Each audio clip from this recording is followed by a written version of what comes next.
Ça y est, c'est le moment d'aller retirer le colis après plus de 10 jours d'attente. Alors, retirer un colis. Hop. Ça y est, c'est ouvert. Alors, on a déjà la boîte, super. Alors, voici la présentation et le déballage, un de plus, de ce nouvel iPhone. Donc, comme vous pouvez le voir, je l'ai choisi dans cette couleur. Après presque un mois d'attente avant la livraison. Heureusement que j'étais pas pressé. Donc voilà, comme vous pouvez le voir, je l'ai pris dans cette couleur. Il y a un léger reflet, un léger relief sur le côté.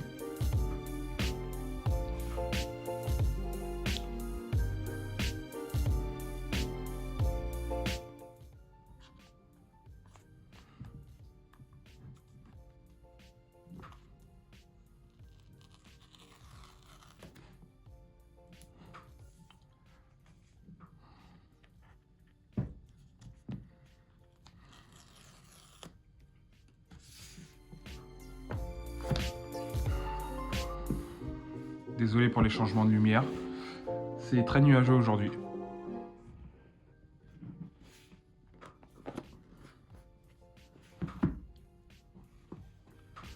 Et voilà la bête.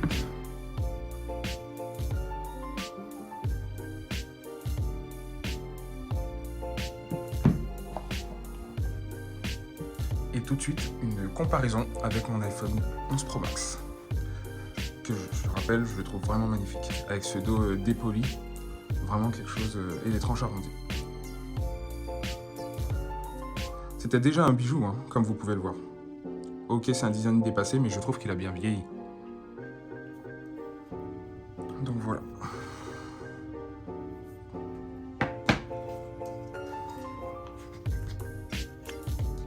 Alors, mes impressions en termes de poids, équivalent, voire le 11 Pro Max, vraiment équivalent. Il faudrait que je regarde quel poids faisait celui-ci, parce que je trouve que ça va pas beaucoup me changer en termes de poids.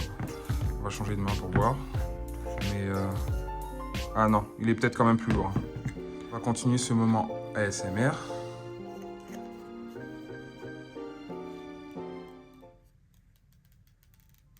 C'est vrai que c'est satisfaisant.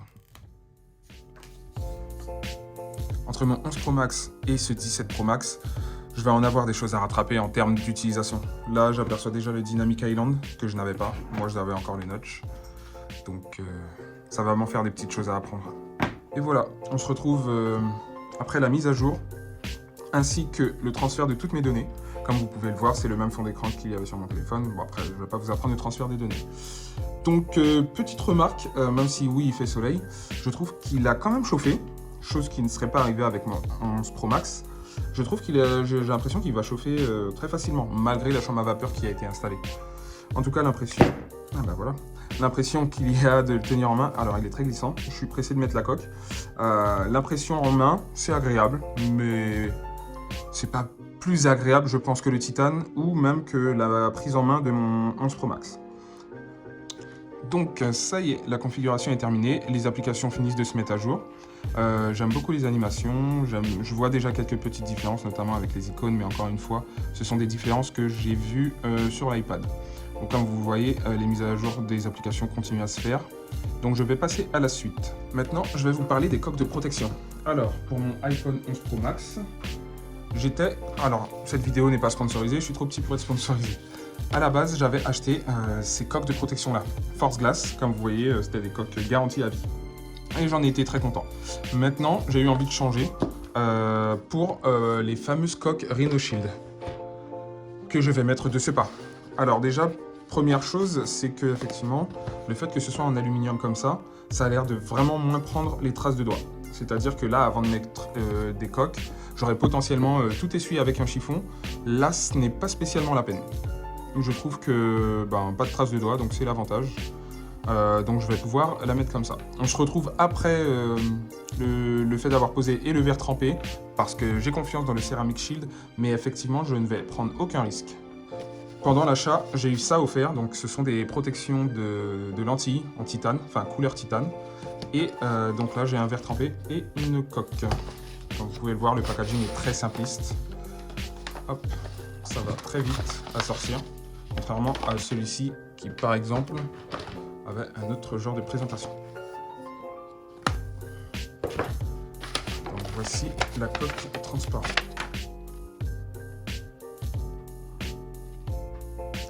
Avec un retour sensitif, je pense, pour le nouveau bouton, le caméra control. Je sais que ces boutons-là, il me semble, étaient personnalisables. Voilà, je ne vais pas les mettre sur le nouveau téléphone. C'est pas ma première expérience avec Rhino Shield. Je l'avais déjà pris en écran de protection pour l'Apple Watch série 6 il y a je sais pas combien de temps. Et même si là il est plutôt abîmé, il faut savoir qu'il s'est décollé plusieurs fois et j'ai toujours réussi à le recoller et qu'il a magnifiquement protégé l'écran de ma montre. Donc même si là c'est pas super joli, je le garde quand même, ou je le changerai, mais je le garde quand même parce que il protège très bien. On sent qu'il est assez épais. Et comme j'ai dit, il s'est décollé au moins 2 fois, je l'ai passé sous l'eau et j'ai pu le recoller sur l'écran. Une preuve de la cohérence d'Apple avec son écosystème, mon Apple Watch était en train de me demander l'autorisation pour pouvoir déverrouiller ce nouveau téléphone avec. Parce que comme vous le savez, avec l'Apple Watch, si jamais vous portez un masque ou que vous portez des lunettes de soleil, l'Apple Watch est en mesure de pouvoir déverrouiller votre téléphone. Étant donné que je me suis posé la question, j'ai décidé de vous filmer la pose du verre trempé parce que ça n'a pas l'air super simple, donc on va voir ensemble. Donc ouverture facile, ensuite on sort le reste.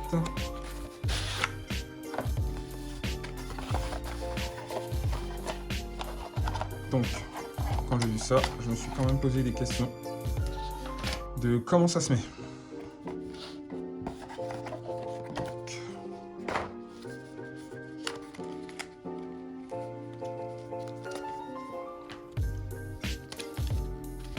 Donc là, on a la petite chiffonnette. Ça, c'est pour enlever les bulles et ça, c'est pour enlever toute la poussière. Parce qu'en peu de temps, ouais, il y a déjà de la poussière, comme vous pouvez le voir. Bon, après, j'ai quelques chiffons microfibre avec moi. Mais je peux aussi me servir de ce qu'ils ont donné. J'espère que je ne vais pas me louper. Donc là, on enlève un maximum de poussière. On va utiliser aussi les petits trucs autocollants.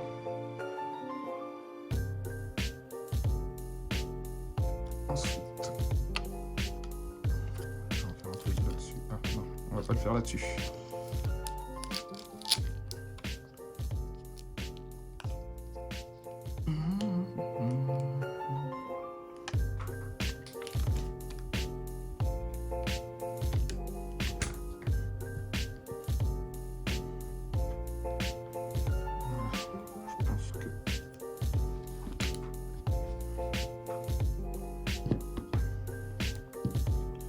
Donc là, il y a écrit top et ensuite vous le rentrez vraiment.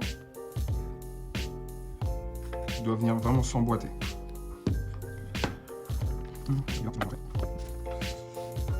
Donc là, il doit vraiment venir se fixer convenablement de tous les côtés.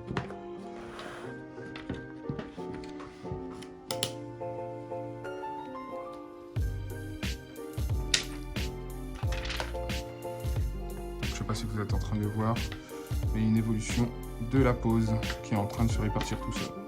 Donc je pense qu'on va pas tarder à utiliser ça pour vraiment une finition.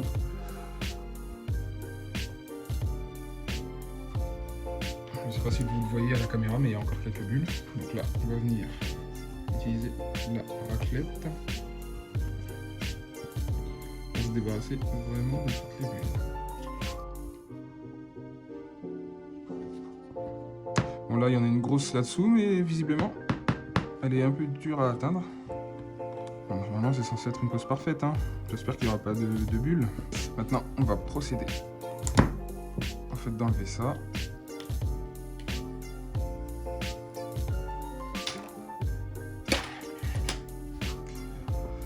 Presque parfait, il reste quand même 2 bulles, 2-3 bulles.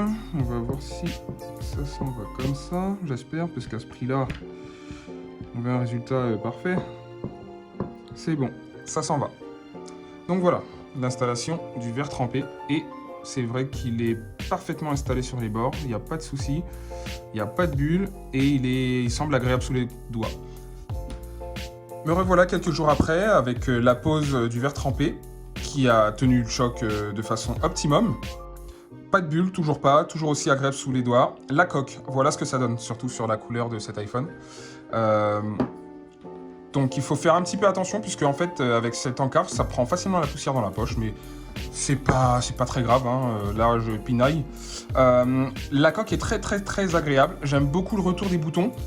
Sur ce bouton là j'ai enlevé quand même un bouton parce qu'en fait je déclenchais facilement le bouton action. Donc le fait que les boutons soient amovibles c'est vraiment une bonne chose parce que là j'ai laissé tous les autres et sauf celui-là que j'ai enlevé, comme ça si je veux vraiment utiliser ce bouton, il suffit, bon il faut avoir des ongles bien sûr, mais il suffit de mettre le doigt. Mais sinon le téléphone vraiment toujours aussi agréable. Mine de rien, je sais pas ce que vous en pensez. Finalement l'iPhone orange et l'iPhone bleu sont pas si mal, mais vraiment cette couleur, c'est celle qui me plaît le plus. Je sais pas si vous vous rendez compte, mais il est vraiment sympa et je trouve que la coque le sublime. Alors attention, petite précision, la coque rajoute pas mal d'épaisseur quand même au téléphone. Quand on le prend en main, il est bien plus épais. Moi ça me va, mais il y en a que ça pourrait déplaire et ça prend plus de place dans une poche aussi. Voilà, c'est tout pour moi pour aujourd'hui. Je vais passer mon temps sur ce nouveau petit bijou et apprendre toutes les nouvelles fonctionnalités qui en découlent. J'ai pas mal de choses à rattraper. Je ferai peut-être une vidéo sur la différence entre les fonctionnalités que j'utilisais sur mon 11 Pro Max et sur ce nouveau téléphone. Je sais pas encore ce que je mettrai dans la vidéo, mais on verra en temps voulu. Voilà, je vous laisse. Surtout, passez une bonne journée ou une bonne soirée.